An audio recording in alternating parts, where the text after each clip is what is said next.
everyone, welcome back to the Rideshare Hub. My name is Harley and today I have a pretty exciting video for you guys. I'm going to be telling you why I decided to quit driving for Uber. But before we get into that, if you are an Uber or Lyft driver and you want guaranteed pay, use our link below to sign up for Solo. When you use our link, you also get $10 just for signing up.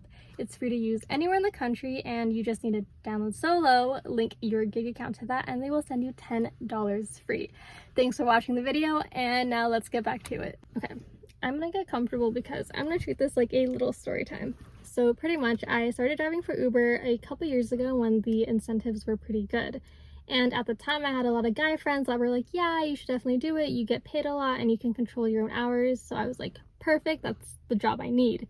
Because I was already driving Instacart during the day and I was pretty much looking for a side hustle at night. So because I was only driving after hours and I was driving in LA, the crowd I was getting was definitely mostly intoxicated people from clubs or house parties, that kind of crowd. In the beginning, because I was making around like 50 bucks an hour, I wasn't really thinking whether the job was worth doing because 50 bucks an hour just to drive people I thought was perfect. But once the incentive like went away and I started making at most $20 an hour, then I started really thinking, is driving for Uber worth at most 20 bucks an hour? Which obviously ended up being no, and this is why.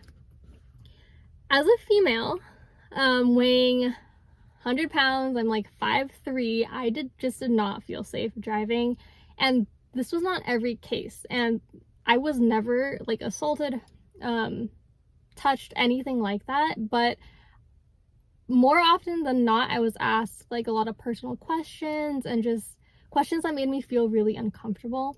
And I don't think it was a passenger's intention to make me feel uncomfortable, because again, usually they'd be intoxicated, but I just ended up feeling not safe. One of the questions, for example, I was asked a lot was like, do you have a boyfriend? And if you think about it, it's not really like a harmful question, but to me it was already invading like my personal space and I just didn't feel comfortable with that. And then also, because I didn't really know at all who was getting into my car, I always had that kind of like idea in the back of my head that they might take down like my license plate and somehow be able to find out where I live, so that in itself scared me. I did always carry pepper spray in my glove compartment, but like I never had to use it, and looking back, even if I did have to use it, it would have been after the fact if something happened, because like I can't see what's happening behind me, so for me to feel the need to use it, something would have had to happen. Thankfully it didn't, knock on wood, thankfully I never have to be in that situation.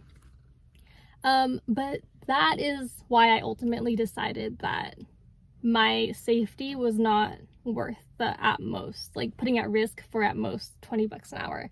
And I just ended up switching over to Uber Eats, because that way I didn't need to deal with passengers and I had already had a lot of experience with Instacart, so I felt like that was the best option for me at the time. I like have considered trying Uber again because maybe I was just being a little paranoid, but I don't know, I still think it's just not worth like the possibility of something happening to me. So that is why I quit driving for Uber.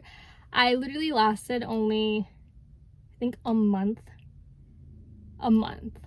before I realized I just didn't want to do it. But thanks for watching, and do not forget to use our link down below to sign up for Solo to get that guaranteed pay and $10 free when you sign up. Thanks, see you guys next time.